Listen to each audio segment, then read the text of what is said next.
Sejak kepergian suaminya 2 tahun lalu, Ratri dikenal sebagai janda muda di kampung kecil itu.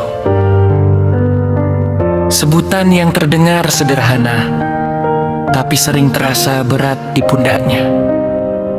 Ia masih 28 tahun, dengan seorang anak laki-laki berusia 5 tahun bernama Dika, yang menjadi alasan terbesarnya untuk tetap kuat. Setiap pagi, Ratri membuka warung kecil di depan rumahnya. Ia menjual kopi, gorengan, dan kebutuhan sehari-hari.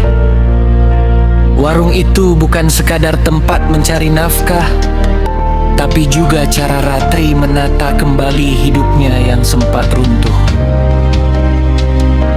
Tak sedikit orang yang memandangnya dengan cara berbeda. Ada yang kasihan, ada yang meremehkan, bahkan ada yang berbisik-bisik di belakangnya. Namun Ratri memilih diam. Ia tahu hidupnya bukan untuk memenuhi penilaian orang lain. Suatu sore, ketika hujan turun deras, seorang pria bernama Arman berteduh di warungnya. Ia adalah guru baru di sekolah desa. Percakapan sederhana tentang hujan berubah menjadi obrolan hangat tentang kehidupan.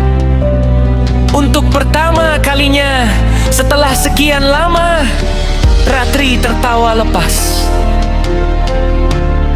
Hari-hari berikutnya, Arman sering mampir bukan hanya untuk membeli kopi, tapi juga untuk berbincang. Ia memperlakukan Ratri seperti manusia seutuhnya, bukan sekadar janda muda dengan label yang melekat.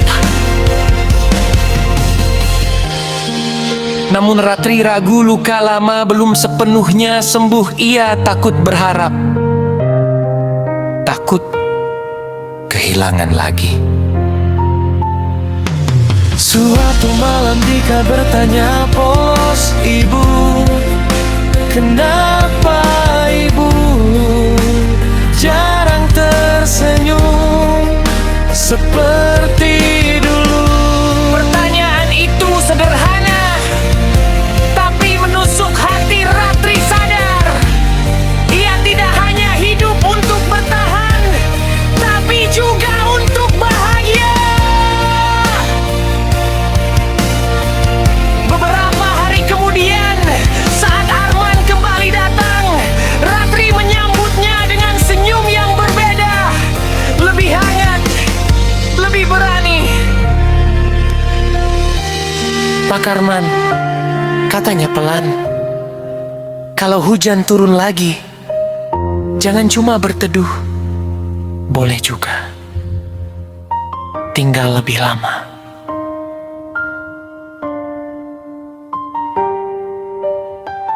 Arman tersenyum, mengerti maksudnya tanpa perlu banyak kata. Di bawah langit yang masih sering mendung, Ratri akhirnya belajar satu hal: menjadi janda muda bukan akhir cerita. Itu hanya awal dari bab baru yang ia tulis sendiri, dengan keberanian rapat dan sedikit ruang untuk cinta yang datang kembali.